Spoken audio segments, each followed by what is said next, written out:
कभी सोचा है कि कुछ कंपनियां काम करने के लिए इतनी अच्छी क्यों होती हैं और कुछ उतनी अच्छी क्यों नहीं होती? इसका राज ना कोई किस्मत विस्मत नहीं है, बल्कि इसके पीछे है पक्का विज्ञान।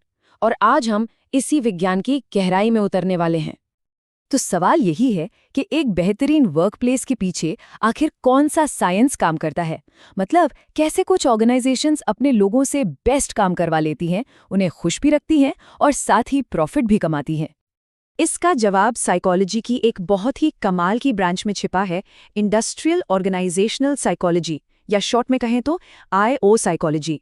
ये वही विज्ञान है जिसका पूरा फोकस काम को, प्रोडक्टिविटी को और लोगों की जॉब सैटिस्फैक्शन को बेहतर बनाने पर होता है। IO साइकोलॉजी को समझने का सबसे अच्छा तरीका है इसे 2 हिस्सों में देखना। पहला है इंडस्ट्रियल साइड, जिसे पर्सनल साइकोलॉजी भी कहते हैं। इसका मेन फोकस है सही इंसान को सही काम पर लगाना, जैसे हायरिंग, सिलेक्शन और ट्रेनिंग। और फिर आता है ऑर्गेनाइजेशनल साइड। ये इस बात पर गौर करता है कि कंपनी का कल्चर, उसका स्ट्रक्चर, उसके मैनेजमेंट का तरीका एक एम्प्लॉय के बर्ताव पर कैसे असर डालता है। जब ये दोनों पहलू एक साथ आते हैं तभी पूरी पिक्चर क्लियर होती है।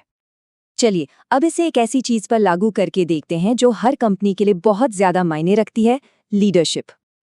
अब देखिए, कंपनियां ना हर साल लीडरशिप ट्रेनिंग पर अरबों खरबों रुपए खर्च करती हैं। क्यों? ताकि उनके मैनेजर्स और भी बेहतर बन सके। लेकिन यहाँ एक बहुत बड़ा सवाल उठता है, क्या ये सारा पैसा सही जगह जा भी रहा है? मतलब क्या ये ट्रेनिंग सच में काम करती है? इस सवाल का एक पक्का जवाब ढूंढने के लिए हमें CIPD की एक रिपोर्ट को देखना होगा।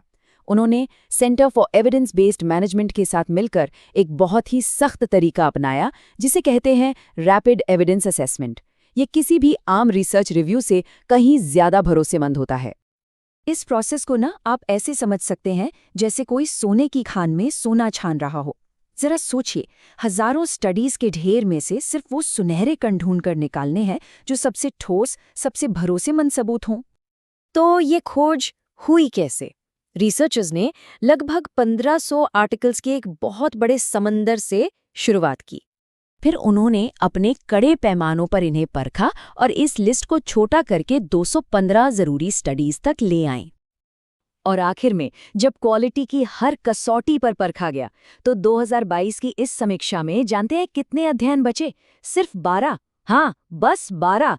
यही तो था वो असली सोना, वो पक्के सबूत जिन पर सच में भरोसा किया जा सकता है। तो इतनी छानबीन के बाद इन 12 स्टडीज से हमें क्या पता चला? वो कौन सी चीजें हैं जो एक लीडरशिप ट्रेनिंग को वाकई में असरदार बनाती हैं?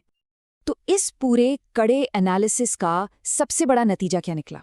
सबूत ये बताते हैं कि कुल मिलाकर लीडरशिप ट्रेनिंग का एक मॉडरेट पॉजिटिव इफेक्ट होता है। मतलब ये काम तो करती है, पर ये कोई जादू की छड़ी नहीं है कि रातों रात सब बदल जाएगा। लेकिन ये मॉडरेट इफेक्ट होता क्या है? महान स्टैटिस्टिशियन जैकब कोहेन ने इसे बहुत अच्छे से समझाया था। उन्होंने कहा था कि ये एक ऐसा असर है जो इतना साफ हो कि अगर कोई ध्यान से देख रहा है तो उसे वो बदलाव बिना किसी खास टूल के भी नजर आ जाए। और यहीं पर सबसे जरूरी बात आती है, हर ट्रेनिंग प्रोग्राम एक जैसा नहीं होता। उसकी असली कामयाबी इस बात पर टिकी है कि उसे बनाया कैसे गया है और उसे लागू कैसे किया जा रहा है। सारी कहानी इन डिटेल्स में ही छुपी है। और सबूत हमें 5 खास बातें बताते हैं। एक असरदार ट्रेनिंग हमेशा ये समझने से शुरू होती है कि असल में जरूरत किस स्किल की है। वो सिर्फ लेक्चर नहीं होती, बल्कि उसमें ग्रुप डिस्कशन, रोल प्ले और असल काम पर सीखने जैसे कई तरीके इस्तेमाल होते हैं। इसमें जो सीखा है उसे प्रैक्टिस करने के भरपूर मौके दिए जाते हैं। ये कोई एक दिन का इवेंट नहीं होता, बल्कि कुछ हफ्तों या महीनों में फैला होता है। और सबसे जरूरी बात, ये एक ऐसे सेफ माहौल में होती है जहां लोग बिना किसी डर के सीख सकें और सवाल पूछ सकें। तो इस सब का मतलब क्या है? ये बात सिर्फ लीडरशिप ट्रेनिंग तक सीमित नहीं है। ये काम करने के तरीके को लेकर एक बहुत बड़ी सोच को दिखाता है। यही डेटा ड्रिवन अप्रोच, यानी सबूतों पर आधारित सोच, IO साइकोलॉजी का दिल है। यह हमें सिखाता है कि हमें सिर्फ अपनी गट फीलिंग्स या हमेशा से ऐसा ही होता आया है वाली सोच पर नहीं चलना चाहिए। हमें देखना चाहिए कि विज्ञान और डेटा क्या कहता है। इसी विज्ञान का इस्तेमाल करके हम बेहतर, ज्यादा असरदार और खुशहाल वर्कप्लेस बना सकते हैं। तो आज की इस चर्चा से 3 बड़ी बातें क्या हैं? पहली, IO साइकोलॉजी काम की दुनिया को बेहतर बनाने का विज्ञान है। दूसरी, लीडरशिप ट्रेनिंग वाकई में असरदार हो सकती है, लेकिन उसकी डिज़ाइन कैसी है ये सबसे ज़्यादा मायने रखता है। और तीसरी, सबूतों पर आधारित अप्रोच ही एक सफल और एक बेकार प्रोग्राम के बीच का असली फ़र्क तय करती है। और अब अंत में एक सवाल सबके सोचने के लिए। आज जो भी बातें हमने सीखी, उनके आधार पर वो कौन सा एक सबूत आधारित आइडिया हो सकता है जिसे किसी भी वर्कप्लेस पर लागू करके उसे थोड़ा और बेहतर बनाया जा सकता है?